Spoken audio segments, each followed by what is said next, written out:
Hello student welcome to Parmit education. आज आम यही भिडियोटी तुम दशम श्रेणी साहित्य सिंधु बहिर मंगले ओइला उषार प्रश्नावली को डिस्कसन करवा। यार पूर्व भिडियो रे आमे सर्वंसहा माटीर समस्त प्रश्न उत्तर डिस्कसन करिथिले। जो माने देखी नाहंती से माने डिस्क्रिप्शन रे लिंक दिखाई जाइकी देखी नेबे। ताहले चलंतु डिस्कसन करवा प्रश्नावली को। फास्ट निर्दिष्ट उत्तरमूलक प्रश्न नंबर 1 विकच राजीव दृशा निम्नोक्त केउं अर्थ को बुझाउछि। फूल सदृश आखि जହାର प्रस्तुतित पद्मफूलर पाखुड़ा सदृश आखि जହାର प्रस्तुतित पद्मफूलर सौंदर्ययुक्त आखि जହାର प्रस्तुतित पद्मफूल सदृश मुख जହାର। उत्तर प्रस्फुटित पद्मफूल सदृश आखि जହାର। प्रश्न नंबर 2 अरुण कषाय बास र अर्थ स्वरूप केउं उक्तिटी ठीक। अरुणଙ୍କ निमंते कषाय वस्त्र, अरुणଙ୍କର कषाय वस्त्र, अरुण रंगर कषाय वस्त्र, कषाय रंगर अरुण वस्त्र। उत्तर होछि अरुण रंगर कषाय वस्त्र। प्रश्न नंबर 3 उषा को प्रशंसा करी सती सीता केउं वाक्यटी कहिछंती। तुमे तिमिर विध्वंसी, तुमे जानकी दर्शन तृषार्त, तुमे प्रशांत रूप, तुमे विकच राजीव दृशा। उत्तर होछि तुमे तिमिर विध्वंसी। नेक्स्ट क्वेश्चन सीतांकर अन्य नाम वैदेही हेबार कारण कौन। विशेष देहधारिणी कन्या, विदेहर कन्या, देहहीना कन्या, विदेशिनी कन्या। उत्तर होछि विदेहर कन्या। प्रश्न नंबर 5 निम्नलिखित पदगुड़िक मध्यरु केउटी रूपक कर्मधारा नुहे चिन्हाई दियो। करपल्लव, निहार मुक्ता, वीणा झंकार, तरंग कर। उत्तर होछि ग वीणा झंकार, घ तरंग कर। नेक्स्ट क्वेश्चन निम्नोक्त प्रत्येक शब्दर दुईटी भिन्न भिन्न अर्थ लेख। बास, अंक, कर, पद, वन, विधि, श्रुति। यार आम दुईटी अर्थ लेखिबा। बास बासर गृह एवं सुगंध। अंकर होइजिबो कोल एवं संख्या। कर रहिजिबो हाथ एवं किरण।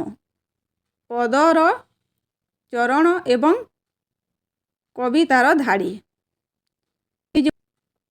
वन रहिजिबो जंगल एवं अरण्य। विधि रहबो नियम एवं ब्रह्मा। श्रुतिर कान एवं श्रवण। क्वेश्चन नंबर 7 निम्नलिखित शब्द गुड़िकर तीनोटी लेखाएं प्रतिशब्द लेख। कुसुम, राजीव, नीर, रात्रि, गगन। यार प्रतिशब्द लेखिबा। कुसुम प्रतिशब्द फूल, पुष्प, सुमन। राजीवर प्रतिशब्द है पद्म, कमल, नलिनी। नीरर सेहीपरि होइजिबो जल, पानी, अंबु। रात्रिर निशी, राति, रजनी। गगन रहिजिबो आकाश, अंबर, व्योम। तापरे 8 नंबर क्वेश्चन क स्तंभर प्रत्येक पद सहित ख स्तंभर उपयुक्त पद जोग कर। क स्तंभ, ख स्तंभ। सरस्वती, मुक्ता, उषा, कुंभाटुआ, मंगल प्रदीप, तमाशा। ताकू ठीक करी लिखिले कौन हेबो।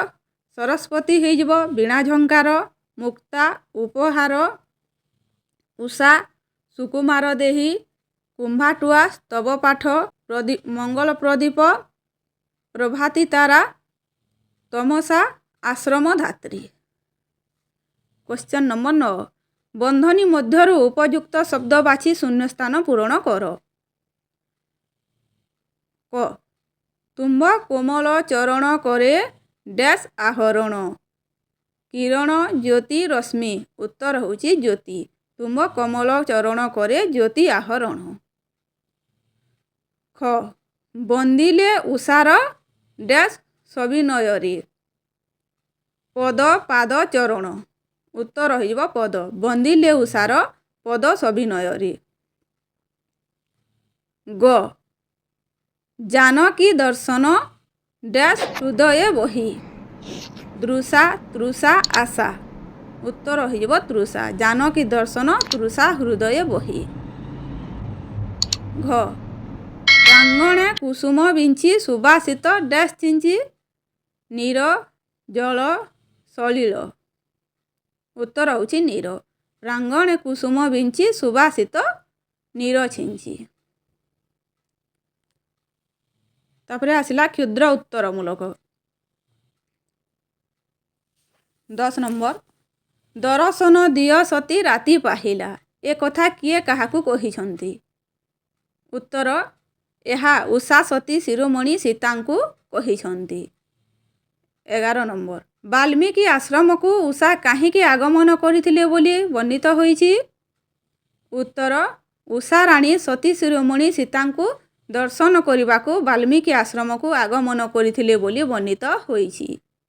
12 ନମ୍ବର ଉଷା ମଙ୍ଗଳ ମୁହୂର୍ତ୍ତରେ ଆସିଥିବା କଥା କବିତାର କେଉଁ ପଦରୁ ଜଣାପଡ଼ୁଛି?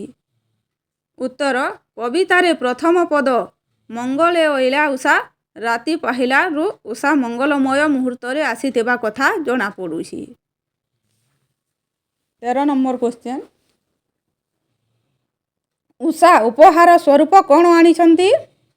ଉତ୍ତର ଉଷା ଉପହାର ସ୍ୱରୂପ ନିହାର ରୂପକ ମୁକ୍ତା ଆଣିଛନ୍ତି। 14 ନମ୍ବର କ୍ୱେଶ୍ଚନ୍ ଉଷାଙ୍କ କର ବୋଲି କବି କାହାକୁ କଳ୍ପନା କରିଛନ୍ତି? ଉତ୍ତର ଉଷାଙ୍କ କର ବୋଲି କବି କଅଁଳିଆ ପତ୍ରକୁ କଳ୍ପନା କରିଛନ୍ତି। କ୍ୱେଶ୍ଚନ୍ ନମ୍ବର 15 ଉଷା କେଉଁ ସ୍ଥାନରେ ରହି ସୀତାଙ୍କୁ ଡାକିଲେ? ଉତ୍ତର ସତୀ ସୀତା ଅବସ୍ଥାନ କରୁଥିବା କୁଟୀର ସମ୍ମୁଖସ୍ଥ ବାଲ୍ମୀକି ମୁନିଙ୍କ ଆଶ୍ରମ ପ୍ରାଙ୍ଗଣରେ ରହି ଉଷା ସୀତାଙ୍କୁ ଡାକିଥିଲେ। କ୍ୱେଶ୍ଚନ୍ ନମ୍ବର 16 କଳକଣ୍ଠ କଣ୍ଠରେ କିଏ କହିଲା? ଉତ୍ତର ଉଷା ଦେବୀ କଳକଣ୍ଠ ବା କୋଇଲି କଣ୍ଠରେ କହିଥିଲେ। କ୍ୱେଶ୍ଚନ୍ ନମ୍ବର 17 ଉଷା କି ପ୍ରକାର ବସ୍ତ୍ର ପିନ୍ଧିଛନ୍ତି? ଉତ୍ତର ଉଷା ଦେବୀ ଲାଲ ରଙ୍ଗର ପାଟ ବସ୍ତ୍ର ପରିଧାନ କରିଛନ୍ତି। କ୍ୱେଶ୍ଚନ୍ ନମ୍ବର 18 କବି ଉଷାକୁ କେଉଁ ରୂପରେ ବର୍ଣ୍ଣନା କରିଛନ୍ତି?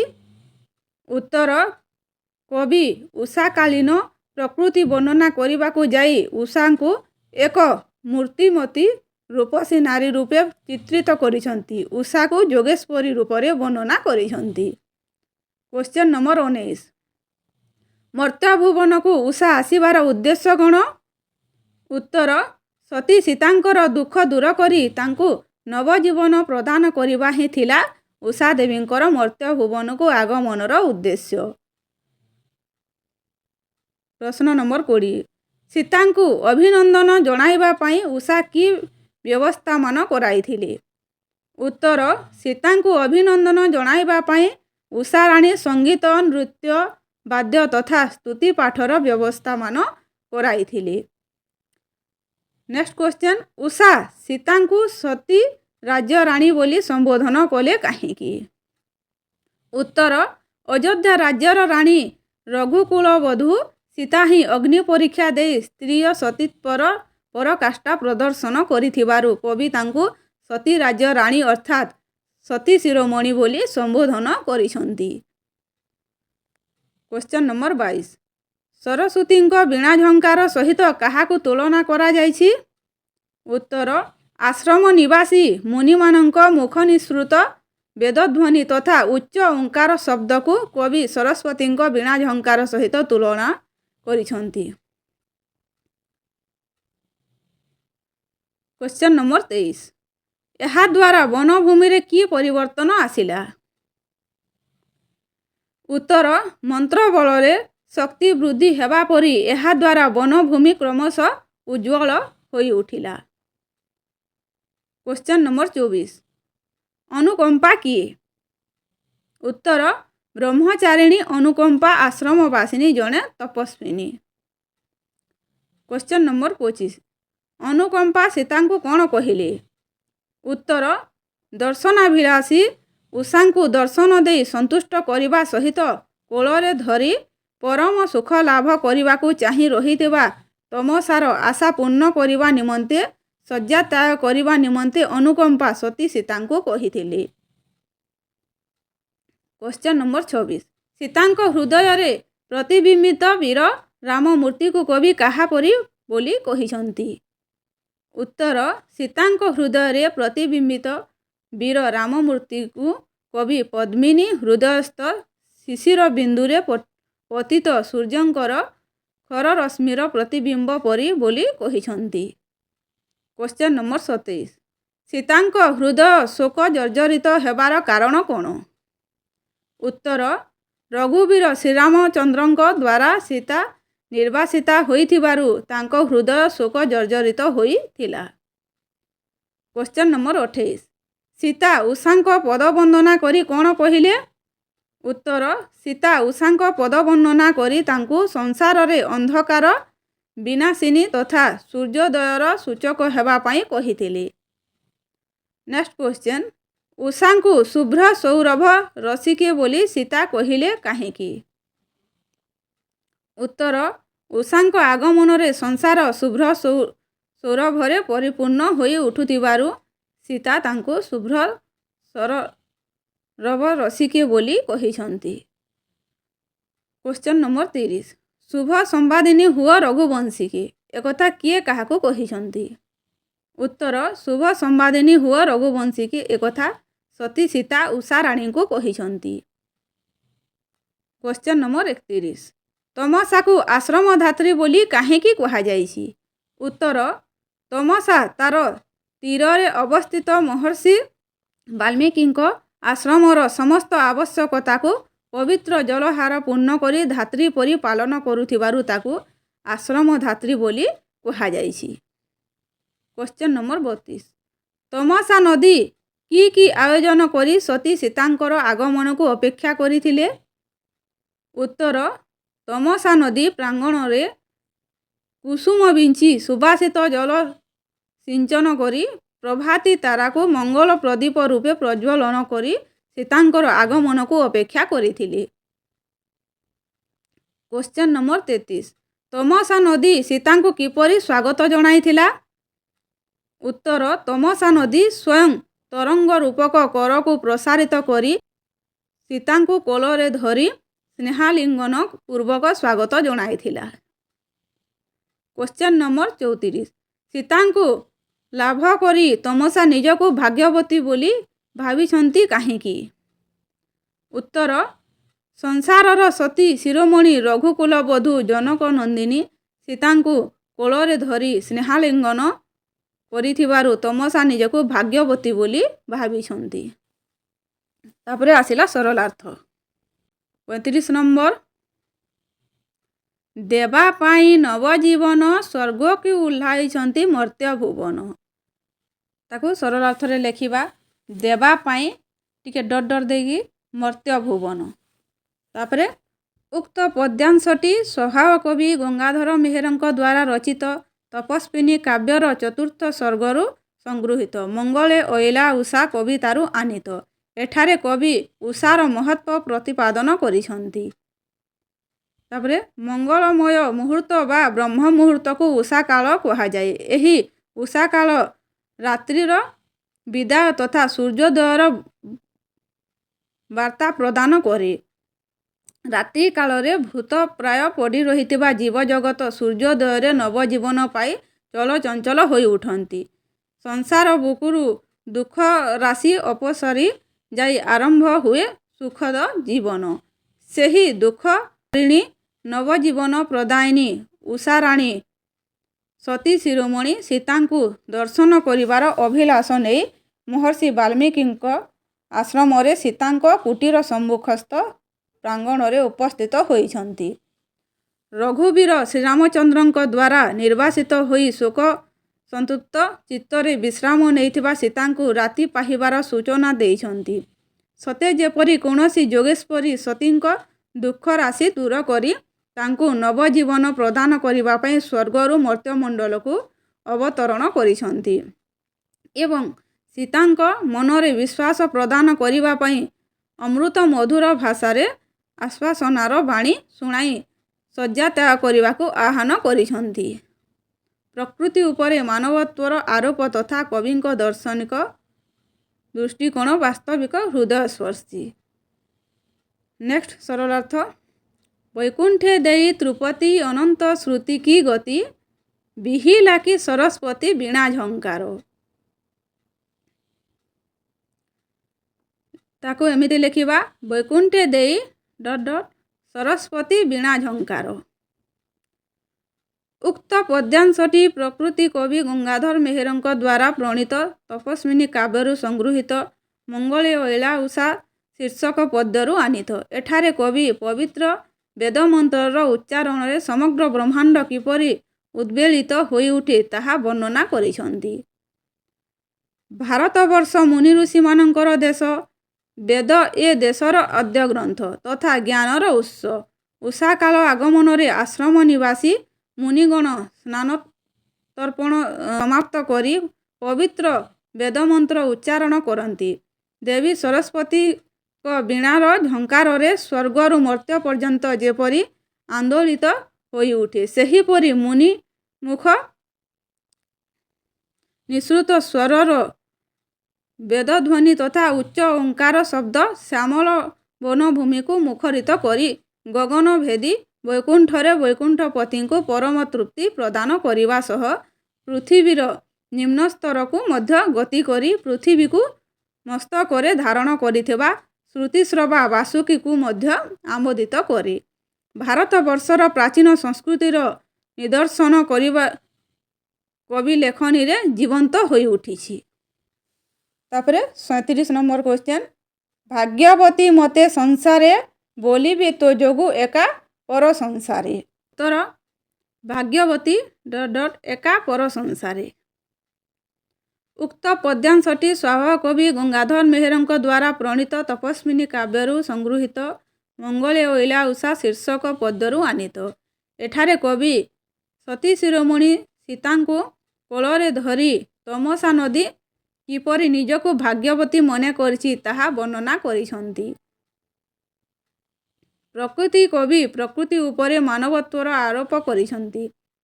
ସତୀ ରାଜ୍ୟ ରାଣୀ ସୀତା ତମସା ନଦୀ ତୀରସୁ ମହର୍ଷି ବାଲ୍ମୀକିଙ୍କ ଆଶ୍ରମରେ ନିର୍ବାସିତା ଜୀବନ ଯାପନ କରିଛନ୍ତି। କବିଙ୍କ ସୂକ୍ଷ୍ମ ଦୃଷ୍ଟିରେ ସେହି ଆଶ୍ରମର ପାଳନକର୍ତ୍ତା ହେଉଛି ତମସା। ସେ ସତୀ ଶିରୋମଣି ସୀତାଙ୍କୁ ଦେଖି ତାଙ୍କୁ କୋଳରେ ଧରିବା ପାଇଁ ବ୍ୟାକୁଳ ହୋଇଉଠିଛି। ରଘୁକୁଳ ବଧୂ ସୀତା କୁଳଚନ୍ଦ୍ରମା ଅଯୋଧ୍ୟାର ରାଜଲକ୍ଷ୍ମୀ ଦେବୀ ସୀତା ଭୋଗଲାଳସା ପରିହାର କରି ତା କୋଳରେ ବିହାର କରିବେ ବୋଲି ସେ କେବେ ମଧ୍ୟ ଆଶା କରିନଥିଲେ। ତେଣୁ ସେ ଅତ୍ୟନ୍ତ ଉତ୍ସାହରେ ରାତ୍ରି ଶେଷରେ ତାଙ୍କୁ ସ୍ୱାଗତ କରିବା ପାଇଁ ପ୍ରାଙ୍ଗଣରେ ପୁଷ୍ପ ବିଞ୍ଚି ସୁବାସିତ ନୀର ସିଞ୍ଚନ କରି ପ୍ରଭାତୀ ତାରାକୁ ମଙ୍ଗଳ ପ୍ରଦୀପ ରୂପେ ପ୍ରଜ୍ୱଳନ କରି ସ୍ୱୀୟ ମୀନନୟନରେ ତାଙ୍କର ଆସିବା ପଥକୁ ବାରମ୍ବାର ଚାହିଁ ପ୍ରତୀକ୍ଷା କରିଛି। ସତୀରକୁ ସୀତା ମୁନିକନ୍ୟାମାନଙ୍କ ଗହଣରେ ସ୍ନାନ ନିମନ୍ତେ ଯେତେବେଳେ ଆଗମନ କରିଛନ୍ତି ସେତେବେଳେ ତମସା ତାର ତରଙ୍ଗ କରରେ ସତୀଙ୍କୁ କୋଳରେ ଧରି ସ୍ନେହାଲିଙ୍ଗନ କରି ନିଜକୁ ଧନ୍ୟ ମନେ କରିଛି। ଦେବୀ ସୀତା ତାକୁ ସେହି ସୌଭାଗ୍ୟ ପ୍ରଦାନ କରିଥିବାରୁ ସଂସାରରେ ସମସ୍ତେ ତାକୁ ଭାଗ୍ୟବତୀ କହି ପ୍ରଶଂସା କରିବେ ବୋଲି ସନ୍ତୁଷ୍ଟ ଚିତ୍ତରେ ପ୍ରକାଶ କରିଛି। ବାସ୍ତବିକ ପ୍ରକୃତି କବିଙ୍କ ପ୍ରକୃତି ବର୍ଣ୍ଣନା ଅତ୍ୟନ୍ତ ଜୀବନ୍ତ। ଏହା ନିଃସନ୍ଦେହ ମାନବୀୟ ଉଲ୍ଲାସ ଅଭିଳାଷକୁ ଯେପରି ପ୍ରକଟ କରନ୍ତି।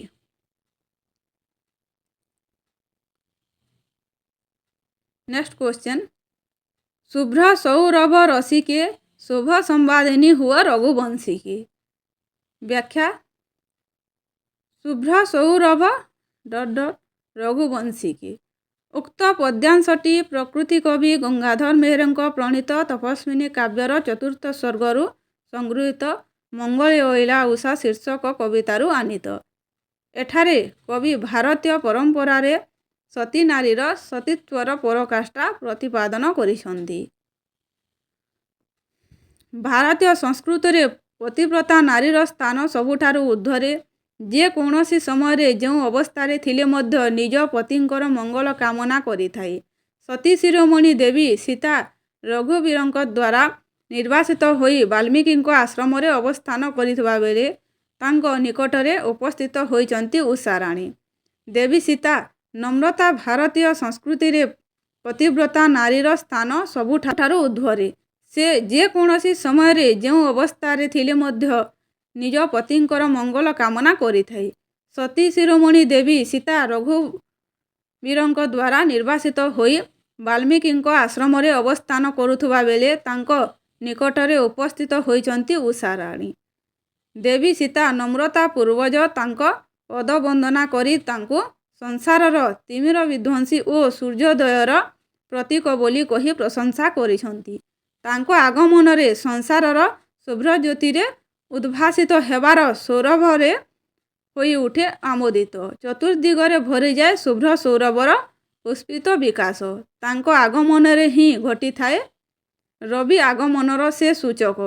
ଉଷାଙ୍କ ଆଗମନରେ ସୀତା ପ୍ରଥମେ ନିଜର ଶୋକଜର୍ଜରିତ ହୃଦୟରେ ରାମଚନ୍ଦ୍ର ପ୍ରତିଛବିକୁ ପ୍ରତିଭାଗ କରିଛନ୍ତି। ସେ କେବଳ ନିଜର ଦୁଃଖ ହରଣ ପାଇଁ ଉଷାଙ୍କର ପଦବନ୍ଦନା କରିନାହାନ୍ତି, ତତ୍ସହିତ ରଘୁବଂଶର ଶୁଭ ସମ୍ପାଦନ ପାଇଁ ସେ ଉଷାଙ୍କୁ ମଧ୍ୟ ପ୍ରାର୍ଥନା କରିଛନ୍ତି।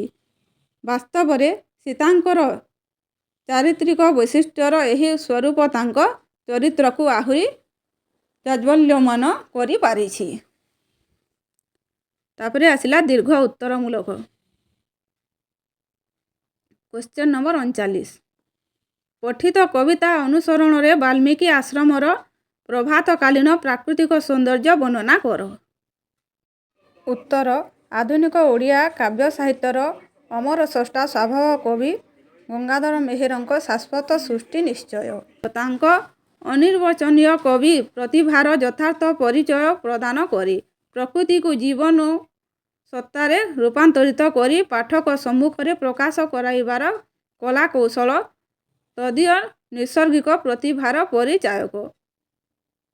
କବିଙ୍କର ତପସ୍ୱିନୀ ପ୍ରଣୟବଲ୍ଲରୀ, ଅହଲ୍ୟାସ୍ତବ, କୀଚକବଧ, ପଦ୍ମିନୀ, ଇନ୍ଦୁମତୀ କାବ୍ୟସମୂହ ଏବଂ ଅର୍ଘ୍ୟଥାଳୀ ଓ କବିତା କଲ୍ଲୋଳ ପ୍ରଭୃତି କ୍ଷୁଦ୍ର କବିତା ସଂକଳନ କବିଙ୍କ ଅମ୍ଳାନ ପ୍ରତିଭାର ସ୍ମାରକୀ ରୂପେ ଅଦ୍ୟବଧୂ ଜନମାନସରେ ପ୍ରତିବିମ୍ବିତ। ତପସ୍ୱିନୀ କାବ୍ୟର ଚତୁର୍ଥ ବ୍ୟୟ ଚତୁର୍ଥ ସର୍ଗରୁ ସଂଗୃହୀତ। ମଙ୍ଗଳେ ଅଇଲା ଉଷା ଶୀର୍ଷକ କବି କବିତାରେ କବି ବାଲ୍ମୀକି ଆଶ୍ରମରେ ପ୍ରଭାତକାଳୀନ ପ୍ରାକୃତିକ ଦୃଶ୍ୟାବଳୀକୁ ଜୀବନ୍ତ ଭାବେ ଉପସ୍ଥାପନ କରିଛନ୍ତି। ଆଶ୍ରମର ତପୋବନ ମଧ୍ୟରେ ଶାନ୍ତ ସୁନ୍ଦର ସ୍ନିଗ୍ଧ ମଧୁର ଉଷାର ଆବିର୍ଭାବକୁ ପ୍ରକୃତି ପୂଜାରୀ କବି ସତେ ଯେପରି ଜଣେ ଚିହ୍ନାର ଦର୍ଶକ ସାଜି ପ୍ରତ୍ୟକ୍ଷ କରିଛନ୍ତି। ପ୍ରପୁଷ୍ପିତ ପଦ୍ମପୁଷ୍ପର ବିକଶିତ ରୂପଲାବଣ୍ୟରେ ସୁଦୃଶା ଉଷା ପୂର୍ବ ରାତ୍ରିର ସମସ୍ତ ଅଶୁଭର ଅନ୍ତ ଘଟାଇ ଓ ମଙ୍ଗଳ ବାର୍ତ୍ତାବାହିକା ଭାବେ ଆଶ୍ରମ ଉପବନରେ ଉପଗତା ହୋଇଛି। ଉଷା ପ୍ରକୃତି ଚିତ୍ରଣରେ କବି ମାନବୋଚିତ ଲକ୍ଷଣର ଆରୋପ କରିଛନ୍ତି। ସତୀ ସୀତାଙ୍କୁ ଉପହାର ଦେବା ପାଇଁ କରପଲ୍ଲବରେ ନୀହାର ମୁକ୍ତାର ଅଞ୍ଜଳି ଧରି ଆଶ୍ରମ ପ୍ରାଙ୍ଗଣରେ ଉପସ୍ଥିତ ହୋଇଛି ଉଷା। ବାଲାରୁଣ ବର୍ଷପ୍ରାୟ ଗୌରୀକ ବସ୍ତୁ ବିମଣ୍ଡିତ ପ୍ରସାନୁବଦନା ସତ୍ୟ ପ୍ରଫୁଲ୍ଲିତ ପୁଷ୍ପରାଗ କାନ୍ତି ବିଶିଷ୍ଟ ଉଷା ଯୋଗେଶ୍ୱରୀ ରୂପରେ ସତେ ଯେପରି ସ୍ୱର୍ଗାବତରଣ କରିଛନ୍ତି। କୋକିଲର ସୁମଧୁର ସ୍ୱରରେ ରାତ୍ରି ଅବସାନର ସୂଚନା ଦେଇ ସୀତାଙ୍କୁ ଶଯ୍ୟାତ୍ୟାଗ କରିବାକୁ ସେ ଆହ୍ୱାନ କରିଛନ୍ତି। ମୃଦୁମନ୍ଦ ପ୍ରଭାତକାଳୀନ ଶୀତଳ ସମୀରଣ ମଙ୍ଗଳ ସଙ୍ଗୀତ ଗାନ ଆରମ୍ଭ କରିଛି। ଭ୍ରମରକୁଳ ବୀଣାବାଦନ କରି ସଙ୍ଗୀତରେ ସ୍ୱର ସଂଯୋଜନା କରିଛନ୍ତି। ସମତାଳରେ ନୃତ୍ୟାରମ୍ଭ କରିଛି ସୁରଭି। ସତୀଙ୍କ ସ୍ୱାଗତିକାର ସମସ୍ତ ପର୍ବ ଉଷା ନିର୍ଦ୍ଦେଶନାରେ ସୁସଂଯୋଜିତ ହୋଇଛି। କୁମ୍ଭାଟୁଆ ଭାଟ ବେଶରେ ସ୍ତବ ପାଠ କରିଛି। ଶ୍ରେଷ୍ଠ ସ୍ତୁତିପାଠକାରୀ ସାଜି କଜଳ ପାତି ସତୀଙ୍କ ଦ୍ୱାରଦେଶରେ ତାଙ୍କର ଗୁଣଗାନ କରିଛି ଓ ମଧୁର ସ୍ୱରରେ ରାଜ୍ୟରାଣୀଙ୍କୁ ପହୁଡ଼ ଭାଙ୍ଗିବାକୁ ଆହ୍ୱାନ କରିଛି। ବ୍ରହ୍ମ ମୁହୂର୍ତ୍ତରୁ ଶ୍ୟାମଳ ଲତାକୁଞ୍ଜ ପରିବେଷ୍ଟିତ ଆଶ୍ରମ ଉପବନ ମୁନି ମୁଖ ନିଃସୃତ ବେଦର ଓଙ୍କାର ଧ୍ୱନିରେ ହୋଇ ଉଠିଛି ପ୍ରତିଧ୍ୱନିତ। ସେହି ପବିତ୍ର ପଦମତେ ଧ୍ୱନିର ଉଚ୍ଚ ଓଙ୍କାର ପ୍ରଭାବରେ ସମଗ୍ର ବନଭୂମି କ୍ରମଶଃ ଉଜ୍ଜ୍ୱଳ ହୋଇ ଉଠିଛି। ଆଶ୍ରମ ପାର୍ଶ୍ୱରେ ପ୍ରବହମାନ ତମସା ନଦୀ ମଧ୍ୟ ସତୀଙ୍କୁ କୋଳାଗ୍ରତ କରିବା ପାଇଁ ଆଶ୍ରମ ପ୍ରାଙ୍ଗଣରେ ସୁବାସିତ ପୁଷ୍ପ ବିଞ୍ଚି ଦେଇ ଓ ସୁବାସିତ ଜଳ ସିଞ୍ଚନ କରି ପ୍ରଭାତୀ ତାରାକୁ ମଙ୍ଗଳ ଦୀପ ଭାବେ ଧାରଣ କରି ପ୍ରତୀକ୍ଷା କରିଛି। ପ୍ରକୃତି ମଧ୍ୟରେ ପ୍ରାଣସତ୍ତା ଭରିଦେଇ ତାକୁ ମାନବର ଚିତ୍ର ଭାବେ ଉପସ୍ଥାପନ କରିବାରେ ସ୍ୱଭାବ କବିଙ୍କ ଲେଖନୀ ଯେଉଁ ଚମତ୍କାରିତା ପ୍ରଦାନ କରିଛି ତାହା ଅନନ୍ୟ ଓ ଅନୁପମ। Question number 40। ଆଶ୍ରମରେ ସତୀ ସୀତାଙ୍କୁ ଉଷା କିପରି ସ୍ୱାଗତ ଜଣାଇଛନ୍ତି ଆଲୋଚନା କର।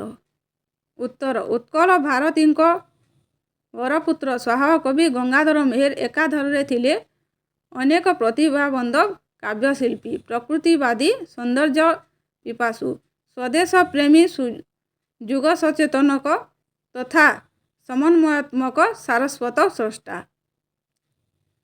ଭାଷା ସୌନ୍ଦର୍ଯ୍ୟ, ଭାବ ଗାମ୍ଭୀର୍ଯ୍ୟ ତଥା ଅନ୍ତଃସୌନ୍ଦର୍ଯ୍ୟ ଭରା ପ୍ରତ୍ୟେକଟି ସାରସ୍ୱତ ସୃଷ୍ଟିରୁ ତାଙ୍କ ପ୍ରଜ୍ଞାର ଐଶ୍ୱର୍ଯ୍ୟମୟ ଆଭାସ ସୁସ୍ପଷ୍ଟ।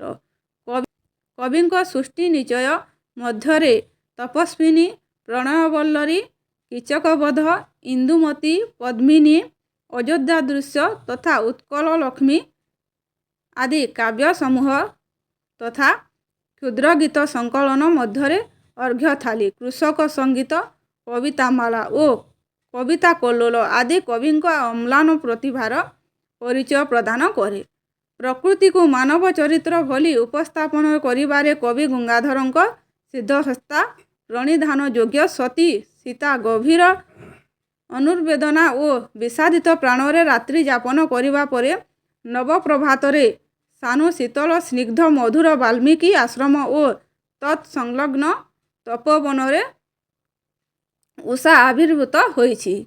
ସତୀ ମାତାଙ୍କୁ ସ୍ୱାଗତ କରିବା ପାଇଁ ପ୍ରତ୍ୟକ୍ଷଦର୍ଶୀ ସାଜି ପ୍ରକୃତି ପୂଜାରୀ କବି ନବୀନ ଉଷାର ମାଧୁର୍ଯ୍ୟକୁ ଆକଣ୍ଠପାନ କରିଛି।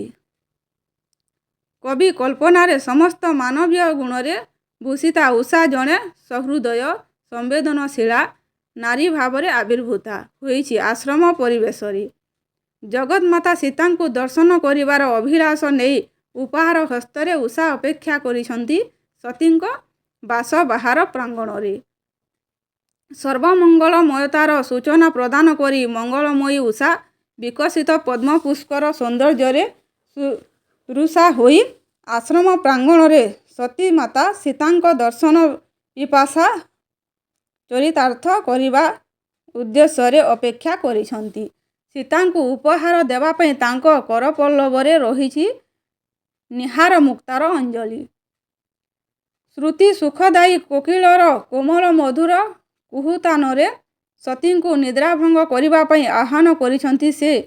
ଉଷାଙ୍କ ଉପସ୍ଥିତିରେ ଆଶ୍ରମ ପ୍ରକୃତି ଉଠିଛି। ରାଗ ରଞ୍ଜିତ ରେୟିକ ବସ୍ତ୍ରାବୃତା ଉଷା ସ୍ୱର୍ଗପୁରୀରୁ ପ୍ରତ୍ୟାବର୍ତ୍ତନ କରିଥିବା ଜଣେ ଯୋଗେଶ୍ୱରୀ ପ୍ରାୟ ରୂପ ଲାବଣ୍ୟରେ ଉଦ୍ଭାସିତ ହୋଇ ଉଠିଛନ୍ତି। ଶରୀରର କାନ୍ତିରେ ପଦ୍ମପୁଷ୍ପର ରାଗ ମୁଖ ମଣ୍ଡଳରେ ଅଖଣ୍ଡ ପ୍ରଶାନ୍ତି ବହନ କରିଥିବା ଉଷା ସତୀ ସୀତାଙ୍କ ଶୋକ ଜର୍ଜରିତ ଚିତ୍ତରେ ନବୀନ ଆଶା ଭରିଦେବା ପାଇଁ ପ୍ରତୀକ୍ଷା କରିଛନ୍ତି। ନବୀନ ତପସ୍ୱିନୀ ଜୀବନର ଅୟମାରମ୍ଭ କରିବା ପାଇଁ ପରିପାର୍ଶ୍ୱରେ ସମସ୍ତେ ମାଙ୍ଗଳିକ ଆୟୋଜନ କରିଛନ୍ତି। ସେ ଜଣେ ଦକ୍ଷ ନିର୍ଦ୍ଦେଶିକା ଭାବେ ସ୍ୱାଗତ ସମ୍ବର୍ଦ୍ଧନା ପର୍ବର ସଫଳ ରୂପାୟନ ପାଇଁ ଉଷା ମନପ୍ରାଣ ଢାଲି ଦେଇଛନ୍ତି। ମୃଦୁମନ୍ଦ ସମୀରଣ ସ୍ୱାଗତ ଗୀତିକା ଗାନ କରିଛି ଭ୍ରମରକୁଳ ବୀଣାବାଦନ କରି ସେହି ସଙ୍ଗୀତରେ ସ୍ୱର ମିଶ୍ରଣ କରିଛନ୍ତି। ଛନ୍ଦ ତୋଳି ସୁରଭି ନୃତ୍ୟ ଆରମ୍ଭ କରିଦେଇଛି।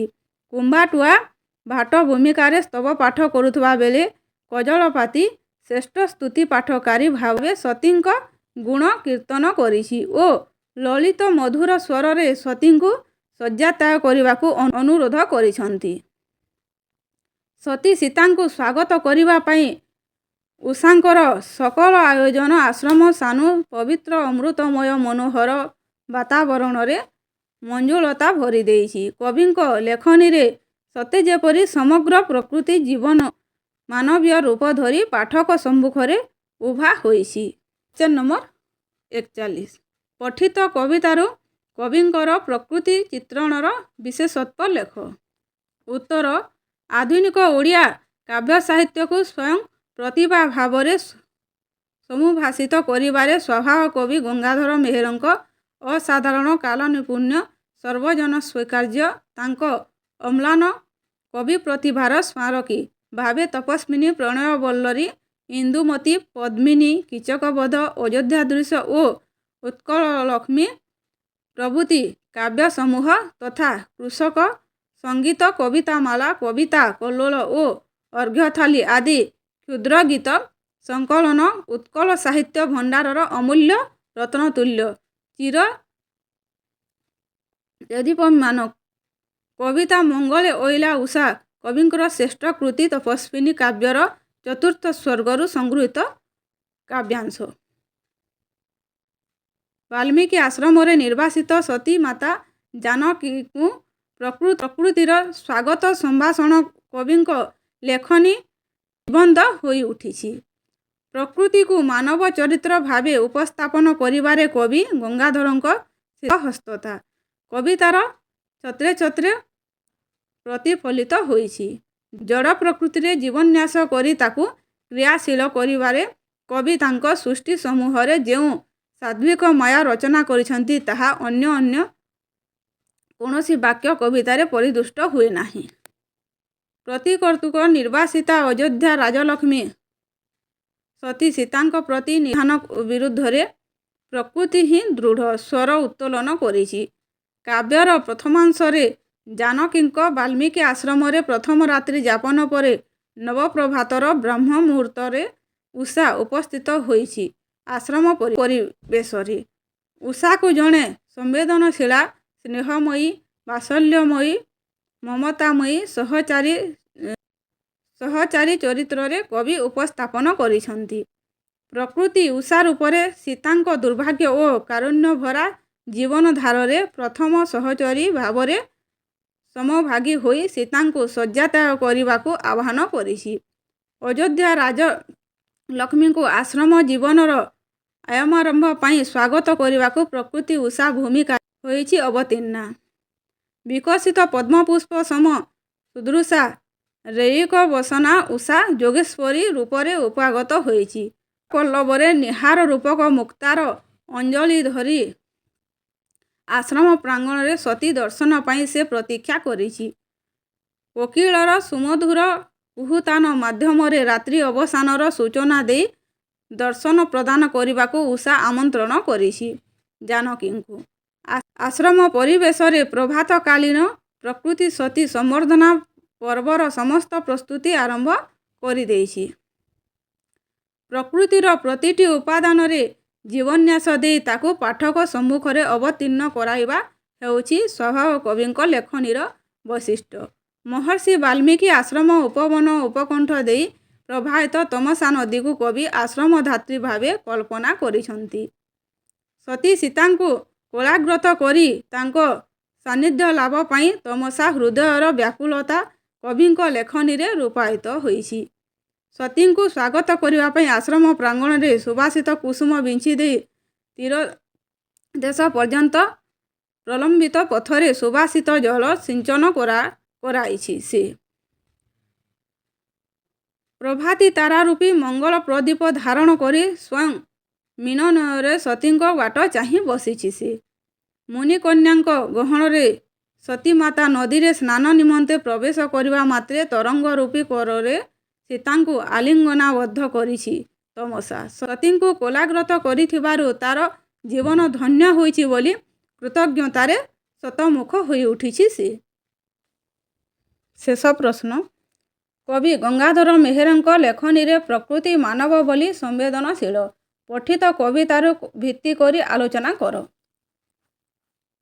ଉତ୍ତର ଉତ୍କଳ ଜନନୀର ବରପୁତ୍ର ସ୍ୱାଭାବିକ କବି ଗଙ୍ଗାଧର ମେହେର ଆଧୁନିକ ଉତ୍କଳ କାବ୍ୟ ସାହିତ୍ୟ କାଶର ଜଣେ ପ୍ରତିଭାଦୀପ୍ତି ଜ୍ୟୋତିଷ୍କ। ଦାରିଦ୍ର୍ୟ ଓ ଜଳାଞ୍ଜଳର ପଙ୍କିଳ ପହଳ ତାଙ୍କୁ ଲକ୍ଷ୍ୟଚ୍ୟୁତ କରି ପାରିନଥିଲା। ବରଂ ସେ ତନ୍ମଧ୍ୟରୁ ଅକଳଙ୍କ ଶୁଭ୍ର ଶତଦଳ ପରି ବିକଶିତ ହୋଇ ଉଠିଥିଲେ। କବିଙ୍କ ଲେଖନୀ ନିଃସୃତ ସାରସ୍ୱତ ସମ୍ଭାର ମଧ୍ୟରେ ତପସ୍ୱିନୀ, ପ୍ରଣୟ ବଲ୍ଲରୀ, ଇନ୍ଦୁମତୀ, ପଦ୍ମିନୀ, ଅଯୋଧ୍ୟା ଦୃଶ୍ୟ ଆଦି କାବ୍ୟସମୂହ ଏବଂ କବିତା କଲ୍ଲୋଳ, କୃଷକ ସଙ୍ଗୀତ, ଅର୍ଘ୍ୟଥାଳୀ ଓ କବିତାମାଳା ପରି କବିତା ସଂକଳନ କବିଙ୍କ ଅମ୍ଳାନ ସାରସ୍ୱତ ପ୍ରତିଭା ବଳିଷ୍ଠ ନିଦର୍ଶନ। ନିରାଜନା ପାରମ୍ପରିକ ପ୍ରକୃତି ବର୍ଣ୍ଣନାରେ ନୂତନ ରୂପ ରସ ଛନ୍ଦ ଦେଇ କବି ଜୀବନ୍ତ କରି ବର୍ଣ୍ଣନା କରିଛନ୍ତି। ପ୍ରକୃତି ମଧ୍ୟରେ ସେ ଉପଲବ୍ଧି କରିଛନ୍ତି ଜୀବନର ସତ୍ତା, ତା ମଧ୍ୟରେ ଅନୁଭବ କରିଛନ୍ତି ମାନବ ଜୀବନର ସକଳ ପ୍ରକୃତି। ପ୍ରକୃତି ଓ ମଣିଷ ମଧ୍ୟରେ ସେ ଅଭେଦ କଳ୍ପନା କରିଛନ୍ତି। ପ୍ରକୃତି ତାଙ୍କ ପାଇଁ ମୂକ ନୁହେଁ, ନିର୍ବେଦ ନିଷ୍ପ୍ରାଣ ନୁହେଁ, ବରଂ ପ୍ରକୃତି ତାଙ୍କ ପାଇଁ ସ୍ପର୍ଶୀମୟୀ, ଚଳଚଞ୍ଚଳ ଓ ବାକ୍ଦାୟିନୀ।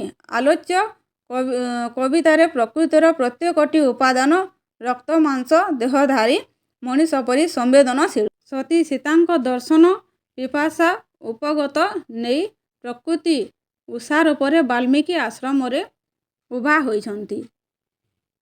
ତାଙ୍କୁ ସ୍ୱାଗତ କରିବା ପାଇଁ ଅପରୂପ ବେଶବିନ୍ୟାସରେ ନିଜକୁ ସୁସଜ୍ଜିତ କରିଛନ୍ତି।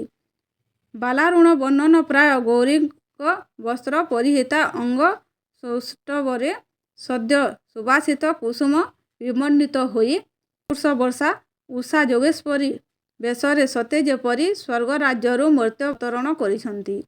ସୀତାମାତାଙ୍କ ଦର୍ଶନ ପାଇଁ ଜାନକୀଙ୍କ ଶୋକ ଜର୍ଜରିତ ହୃଦୟରେ ଭାବାବେଗକୁ ଉପଲବ୍ଧି କରି ମଧୁର କୋମଳ ସ୍ୱରରେ ତାଙ୍କୁ ରାତ୍ରି ଅବସାନର ସୂଚନା ପ୍ରଦାନ କରିଛନ୍ତି।